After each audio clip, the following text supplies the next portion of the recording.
اعوذ باللہ من الشیطان الرجیم، بسم اللہ الرحمن الرحیم۔ السلام علیکم ناظرین، میں ہوں آپ کا ہوسٹ محمد عقیل اور ہمارے اس چینل میں آپ سب کو خوش آمدید۔ چلیے ناظرین شروع کرتے ہیں آج کا موضوع۔ ناظرین محترم، جہاں ایک طرف ارطغرل غازی مووی میں اسلام کی سر بلندی کے لیے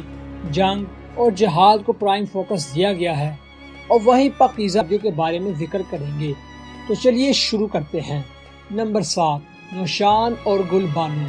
دوسرے سیزن میں جب کائی قبیلہ دروگا قبیلے کے ہاں پناہ لیتا ہے تو وہیں روشان کی ملاقات ہو جاتی ہے گل بانو سے، اور دونوں دیکھتے ہی دیکھتے ایک دوسرے کو پسند کرنے لگ جاتے ہیں، اور پھر گل بانو پر دروگا کے سردار خشنود کے قتل کا الزام لگا دیا جاتا ہے، تو ارطغرل کی مدد سے روشان گل بانو کو بچاتا ہے، اور حالات سازگار ہونے کے بعد جب گل بانو کی بے گناہی ثابت ہو جاتی ہے تو ارطغرل اور حائمہ خاتون گل بانو کا ہاتھ دروگا قبیلے کے سردار تیمور سے مانگتے ہیں، اور اس پیشکش کو تیمور خوشی خوشی قبول کر لیتا ہے۔ اسی طرح دونوں کا ملن جدائی کا پروانہ بھی لاتا ہے، اور تیسرے سیزن میں دکھایا جاتا ہے کہ روشان جاسوسی کے لیے کئی سال گل بانو سے دور رہتا ہے، اور اس جوڑے کی تقدیر ایک انتہائی تکلیف دہ مرحلے پر جا پہنچتی ہے، اور روشان اس وقت شہید ہو جاتا ہے جب گل بانو کے پیٹ میں اس کا بچہ جنم لے رہا ہوتا ہے، اور یہ منظر ڈرامہ دیکھنے والوں کی آنکھیں نم کر دیتا ہے۔ نمبر 6، تیمور اور روشنی۔ اور پہلے روشنی کو ارطغرل سے محبت ہوتی ہے، لیکن روشنی کو ارطغرل سے محروم کر دیا جاتا ہے، اور وہ محبت کا احساس اپنے دل میں چھپائے جب دروگا کے قبیلے پہنچتی ہے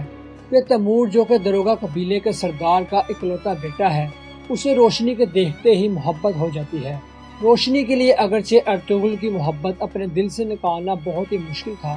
لیکن تیمور کی سچی محبت بالآخر روشنی کے دل کو جیت ہی لیتی ہے، اور ان دونوں کی شادی کی وجہ سے دونوں قبیلوں کا آپس میں تعلق مضبوط ہوتا ہے۔ لیکن تیمور کی سوتیلی ماں عالیہ اسے بتا دیتی ہے کہ روشنی پہلے ارطغرل سے محبت کرتی تھی، اور یہ بھی کہ ایک حادثے کے باعث روشنی ماں بننے کی خواہش ہو چکی ہے، جس کے بعد تیمور روشنی کو ایک عرصے تک نظر انداز کرتا رہتا ہے، اور جب دونوں میں روابط بحال شروع ہوتے ہیں تو دونوں منگول نوجوان سپہ سالار کے ہاتھوں شہید ہو جاتے ہیں، اور دونوں اسی طرح اپنے آخری سانسوں میں بھی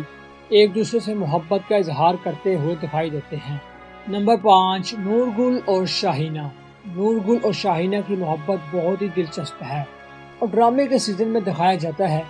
کہ دونوں کا تعلق ایک ہی قبیلے سے ہے، اور دونوں بہت ہی دیر سے ایک دوسرے سے شادی کے خواہش مند ہوتے ہیں، لیکن حالات بہتر نہیں آتے، اور اسی طرح نورگل صلیبیوں کے ہاتھ گرفتار ہو جاتا ہے، جہاں اس پر طرح طرح کے ظلم کیے جاتے ہیں، لیکن انتہائی تکلیف کی صورتحال کے بعد بھی نورگل کو شاہینہ کی محبت زندہ رکھتی ہے، اور ادھر شاہینہ غیر یقینی کے ساتھ شکار ہے کہ نورگل زندہ بھی ہے یا پھر نہیں، اور آخر اسی طرح نورگل کی واپسی ہوتی ہے اور دونوں کی آپس میں شادی ہو جاتی ہے، اور وصل کی گھڑی میں یہ ایک مبارک گھڑی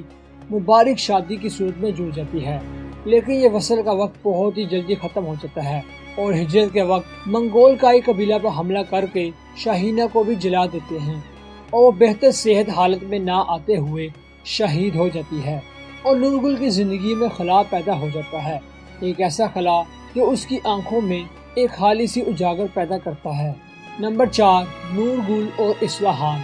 شاہینہ کی وفات کے بعد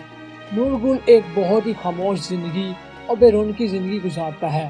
لیکن ارطغرل کے بار بار زبردستی کرنے کے بعد قبیلے کے سردار جاندار صاحب کی بیٹی اصلاحان سے نورگل کی شادی کروا دیتے ہیں۔ اصلاحان ایک بہادر اور خوبصورت ترین خاتون ہے، جو کہ تیسرے سیزن میں بہت ہی اہم کردار ادا کرتی ہے، لیکن نورگل کی زندگی کی یہ دوسری بہار بھی بہت ہی جلد ختم ہو جاتی ہے، اور اصلاحان بھی جام شہادت نوش کر لیتی ہے۔ نمبر 3،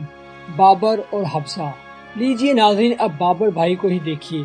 وہ جو کہتے تھے کہ میری شادی میری تلوار سے ہو چکی، اور ان کا گھوڑا ان کو اپنا بچہ کہتے تھے، اور وہ بھی اسی طرح اپنا دل ایک عیسائی حسینہ پر ہار بیٹھتے ہیں، اور حلینا نامی ایک لڑکی ایک عیسائی گورنر کی بیٹی ہے، جو بعد میں اسلام قبول کر لیتی ہے اور اپنا نام حفصہ رکھ لیتی ہے، اور روشان اور نورگل کا ریچھ کسی کا شہزادہ بن جاتا ہے۔ نمبر 2، ارطغرل اور حلیمہ۔ اس لو سٹوری میں آپ کو سب کچھ ملے گا، رومانس، چیلنجز اور مشکل امتحانات، یہ ایک کمپلیٹ پیکج ہے جو دیکھنے والوں کو بہت امپریس یعنی متاثر کر دے گا، بہت ہی رنجیدہ کر دیتا ہے۔ نمبر 1، ارطغرل اور البیکائی خاتون۔ اس شادی